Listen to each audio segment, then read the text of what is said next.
बिस्मिल्लाहिर्रहमानिर्रहीम। अस्सलाम वालेकुम। जी नाज़रीन, आज हम सेक्शन 336A ताज़ीरात पाकिस्तान को डिस्कस करेंगे। जैसा कि हमने अपनी प्रीवियस वीडियोस में हर्ट को यानी ज़र किसको कहते हैं और ज़र की कितनी इकसाम है को डिस्कस किया था, जिसमें हमने इतलाफ़ उज़ू और इतलाफ़ सलाहियत उज़ू को देखा और साथ ही उनकी सज़ाओं का भी जिक्र किया। आज का मौजू भी ज़र की एक किस्म पर ज़ेर बहस होगा। ज़र से मुराद होता है कि किसी शख्स को नुकसान देना, जख्म देना या बीमार करना। लेकिन नुकसान और जख्म किस किस्म का होता है? नुकसान और जख्म जो किसी दूसरे को दिए जाते हैं वो ज़र की इकसाम बन जाते हैं। मिसाल के तौर पर अगर किसी शख्स को ऐसे औजार से ज़रब लगाई जाए कि उसके जिस्म के हिस्से को नुकसान पहुंच जाए, तो यहाँ पर सवाल ये पैदा होगा, जख्म की नोयत क्या है, किस किस्म का जख्म दिया गया है, हड्डी टूट गई है या फिर जिस्म का गोश्त फट गया है, यानी कि किस नोयत का जख्म पहुंचा है, यानी कि किस किस्म का या किस नोयत का जख्म पहुंचा है। इसको आम जुबान में ज़र की इकसाम बोला जाता है।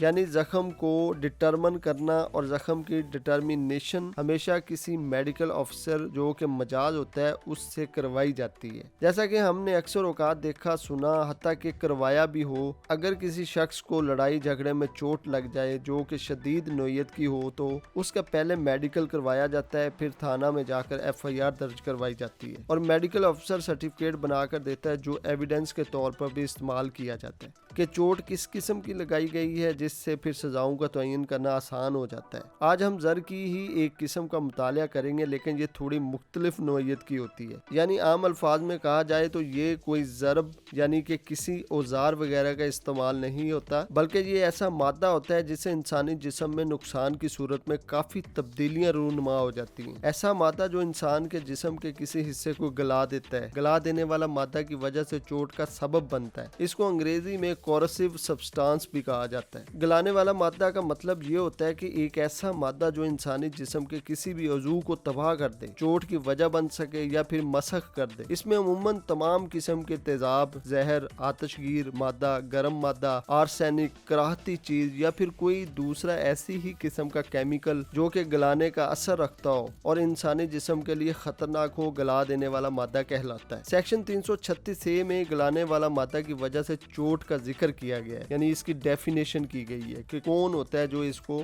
ऐसी चोट का सबब बनता है। यानी अगर कोई शख्स जानबूझकर या जानते हुए अगर ऐसे मादा को इस्तेमाल करता है या ऐसे मादे का इस्तेमाल किया जाए जिससे किसी दूसरे शख्स को भारी नुकसान हो सके, यानी ऐसा मादा जो किसी इंसान के जिस्म में जाए, यानी कि यहाँ पर जहर की बात की गई है। जहर हमेशा इंसानी जिस्म के अंदर जाता है और इंसान के अंदर अज़ू को नुकसान पहुंचाता है। या फिर कोई शख्स ऐसा मादा इस्तेमाल करता है जो कोई सांस ले या सांस के जरिए नुकसान का बायस बन जाए या फिर कोई ऐसी ही सूरत पैदा करे, तो वो शख्स ऐसी ज़र यानी चोट का सबब या बायस तस्वर किया जाएगा। जैसा कि हमने पहले डिस्कस किया है, ये भी एक किस्म की चोट ही लगाई जाती है, लेकिन इसकी नोयत मुख्तलिफ होती है। यानी इंसान के अंदरूनी मामलात को चोट पहुंचाना ही तस्वर किया जाएगा। यानी इसमें अंदरूनी चोट को कवर किया गया है। जैसे इंसान का पाँव तोड़ दिया जाए तो वो जाहिर होता है, वो भी एक चोट में तस्वर किया जाएगा। ऐसे इंसान के अंदरूनी हिस्से को नुकसान दिया जाए, जख्म दिया जाए, तो ये भी चोट या ज़र में तस्वर किया जाएगा। और ऐसा करने वाला शख्स जो कि जहर या तेजाब या ऐसा मादा इस्तेमाल करता है तो वो इस सेक्शन की डेफिनेशन में तस्वर किया जाएगा कि ऐसी चोट का बायस बना है या फिर सबब बना है। तो नाज़रीन, ये तो था मेरा आज का टॉपिक, ज़र की एक किस्म जो कि दूसरी किस्म से थोड़ी सी मुख्तलिफ होती है, लेकिन ये भी ज़र ही में तस्वर की जाएगी और ऐसा शख्स ऐसी चोट का बायस तस्वर किया जाएगा। आने वाली वीडियोज में हम ऐसी चोट की सजा को देखेंगे। तब तक के लिए इजाज़त दें, मेरे चैनल को सब्सक्राइब करें और साथ ही बेल आइकन का बटन दबाएं ताकि आने वाली वीडियो से आप मुस्तफ़ीद हो सकें। बहुत शुक्रिया। अल्लाह हाफिज़।